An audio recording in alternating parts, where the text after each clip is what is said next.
PSSI tak bayar pemain keturunan untuk bela timnas. PSSI melalui Sekretaris Jenderal Sekjen Yunus Nusi kembali menegaskan pihaknya tak mengeluarkan biaya sepeser pun untuk membujuk pemain keturunan mau membela timnas Indonesia. Keinginan pemain-pemain itu murni karena panggilan jiwa. Hal tersebut ditegaskan Yunus dalam rapat dengar pendapat RDP dengan Komisi 10 DPR RI di Gedung Parlemen, Senayan, Jakarta, Senin 4 November tahun 2024. Sebab pertanyaan itu muncul dari anggota Dewan. Kali ini yang bertanya adalah Boni Triana dari fraksi PDIP. Ia ingin tahu apakah pemain keturunan mendapatkan uang bayaran untuk durasi dan posisi tertentu atau tidak. Yunus menjawab dengan tegas bahwa tidak ada bayaran atau uang sewa kepada pemain keturunan. Mereka, kata Yunus, membela timnas Indonesia dengan ikhlas dan pengorbanan besar. Yunus kemudian kembali menyampaikan pernyataan itu kepada wartawan. Pria berusia 54 tahun itu mengatakan, semua pemain keturunan membela timnas Indonesia berdasarkan panggilan jiwa. Ya, kami tidak ada sewa atau membayar atau memberikan nilai kepada naturalisasi, kata Yunus kepada awak media di Jakarta, dikutip pada Rabu 6 November 2024. Sebagian besar, bahkan semuanya mereka panggilan jiwa, baik itu dukungan dari nenek buyutnya dan orang tuanya, sehingga kami juga bersyukur mereka dengan ikhlas, karena kita lihat sendiri semangat dan pengorbanan mereka di lapangan, sambung pria asal Gorontalo itu. Itu tentu membuktikan mereka betul-betul memberikan dan berkorban untuk sepak bola Indonesia, tandasnya.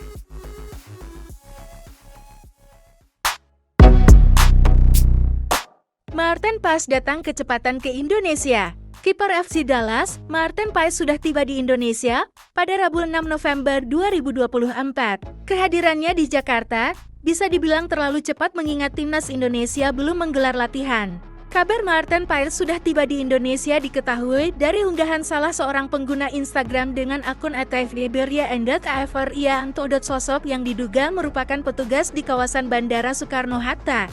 Selain itu, Maarten Paes juga mengunggah Instagram Stories pagi ini yang memperlihatkan dirinya tengah duduk dengan sebuah minuman terlihat di hadapannya. Dalam unggahan itu, Paes turut mencantumkan lokasi Bandara Soekarno-Hatta, Tangerang. Maarten Paes pada Selasa 5 November 2024 memang sempat mengunggah foto yang memperlihatkan dirinya sedang berada di pesawat. Dalam unggahan Instagram Stories itu, Paes membubuhkan bendera Indonesia dan emotikon pesawat. Banyak warganet yang menyimpulkan hal itu sebagai isyarat bahwa Maarten Paes tengah bertolak dari Amerika Serikat ke Indonesia. Dugaan itu pun kini dikonfirmasi lewat foto Maarten Paes yang terlihat sudah tiba di Bandara Soekarno-Hatta. Maarten Paes bisa lebih dulu menyambangi tanah kelahiran sang nenek, lantaran Major League Soccer MLS tahun 2024 sudah berakhir untuk FC Dallas. FC Dallas tidak lolos playoff, sehingga para pemainnya pun kini mendapat jatah libur panjang. Timnas Indonesia dijadwalkan baru akan berkumpul pada 10 November di Jakarta. Mereka akan berlatih bersama sebelum Jepang dan Arab Saudi pada 15 dan 19 November.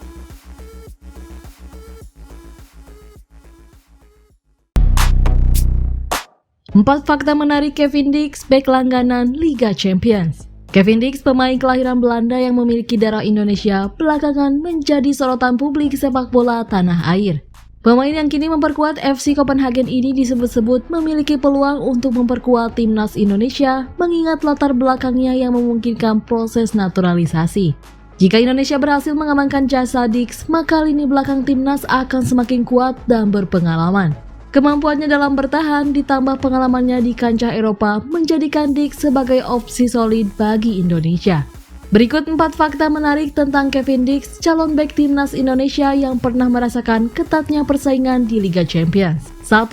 Berpengalaman di Liga Champions bersama FC Copenhagen. Kevin Dix bergabung dengan FC Copenhagen pada 2021 dan langsung mencatatkan sejarah penting dalam karirnya. Bersama klub asal Denmark ini, Dix berkesempatan bermain di Liga Champions, kompetisi tertinggi antar klub Eropa.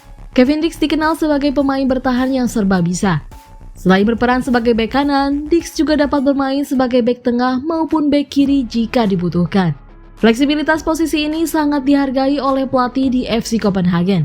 yang seringkali menugaskannya untuk mengisi berbagai posisi dalam formasi pertahanan. Pengalaman multiposisi ini menjadikan Diggs pilihan ideal bagi tim yang membutuhkan bek dengan kemampuan adaptasi yang tinggi. Yang ketiga, punya pengalaman di beberapa liga Eropa. Kevin Diggs mengawali karirnya di Belanda bersama Vitesse Arnhem sebelum akhirnya pindah ke klub Serie A Fiorentina. Setelah itu, Diggs kembali ke Belanda untuk bermain di Eredivisie bersama Feyenoord dan kembali memperkuat Vitesse sebelum akhirnya berlabuh di FC Copenhagen, Denmark. Fakta keempat atau yang terakhir, segera dinaturalisasi Diggs ke timnas Indonesia.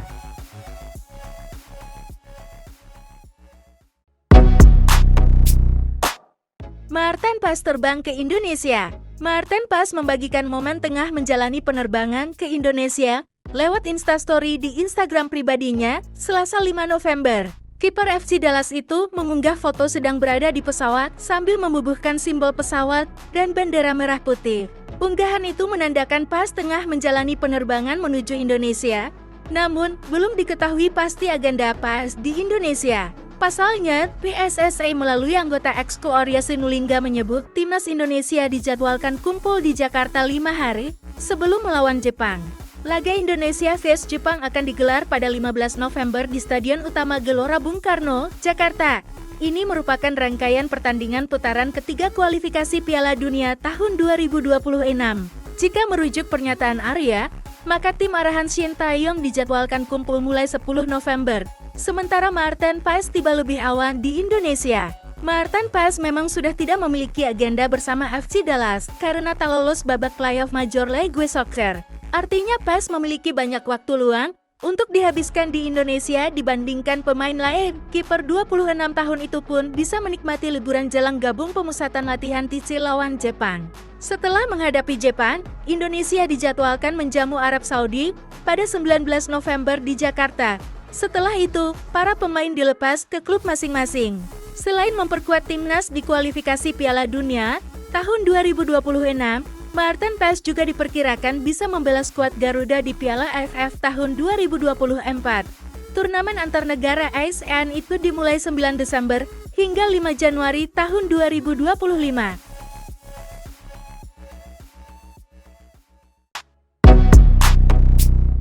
Tiket timnas Indonesia vs Jepang terjual habis. Tiket pertandingan timnas Indonesia versus Jepang dalam lanjutan kualifikasi Piala Dunia tahun 2026 resmi habis terjual. Pertandingan timnas Indonesia kontra Jepang akan berlangsung di Stadion Utama Gelora Bung Karno, Senayan, Jakarta pada 15 November tahun 2024. Indonesia bertindak jadi tuan rumah. Kepastian tersebut disampaikan akun resmi Timnas Indonesia di media sosial Instagram, Senin 4 November malam. Artinya, hanya dalam 2 hari tiket pertandingan sudah terjual habis.